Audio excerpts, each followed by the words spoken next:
अस्सलाम वालेकुम नाजरीन, उम्मीद करता हूँ कि आप सब खैर खैरियत से होंगे। अब ऐसा मेरा इत्तेफाक हुआ कि मेरे एक दोस्त थे जिन्होंने मुझसे एक छोटा सा सवाल किया कि आजकल की यूथ जो है ये बाहर जाने के चक्कर में क्यों है।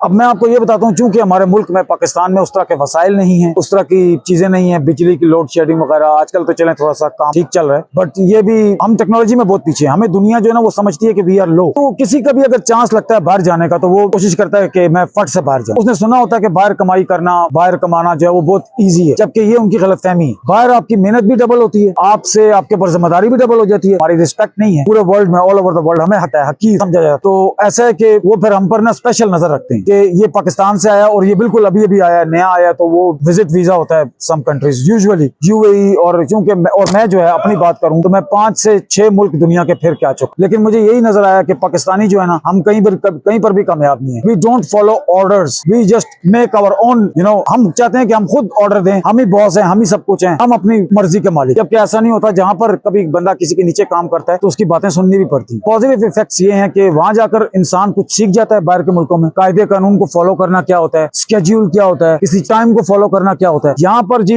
नवाब साहब जब दिल हो रहा है उठ रहे हैं, काम पे आ रहे हैं, काम से जा रहे हैं, आपको पता ही है, आपके सामने सब कुछ। हर बंदा अपनी मर्जी का मालिक है। एक नौकरी से नुकसान हो गया तो फिर वो जाएगा दूसरी जगह पे अप्लाई करेगा, वहां से हो गया जवाब तो तीसरी जगह पे। यहाँ पे इनके पास बहुत सारे ऑप्शन, बट ये नहीं समझते कि एक जगह पर रहना, वहां पे स्टेबल रहकर काम करना, ये इंसान इससे बहुत कुछ सीख। लेकिन हमारे मुल्क में ये चीज नहीं है, हमारे बच्चों में सब्र नहीं। अब बात हो रही थी कि बाहर जाने और बाहर से यहाँ पर रहने, पॉजिटिव और नेगेटिव। पॉजिटिव इफेक्ट्स ये है कि इंसान, जैसे मैंने आपको एक्सप्लेन किया, टाइम की पाबंदी, कायदे कानून, मुल्क में रहने के तरीके, अकेले रहने के, रेंट पे रहने के, किसी के फ्लैट्स में, वहां पे कंपार्टमेंट्स में लोगों ने फ्लैट्स लिए होते हैं, वो रेंट को डिवाइड करते हैं, जिससे फिर उनका जो है ना वो आमदनी के हिसाब से जो है 10% 15% हर बंदा देता है, तो 6 7 8 आदमी एक फ्लैट में रहते हैं।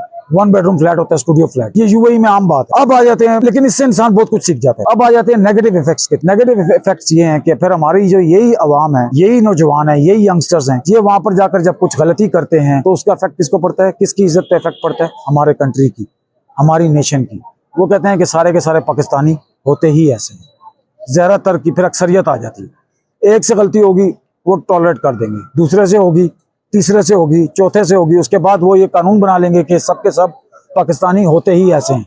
ये बुढ़ दिमाग हैं, ये बंद दिमाग हैं, इनको इस कंट्री में ना लाया जाए, इनका यहाँ पे आना जो है वो अलाउ ना किया जाए।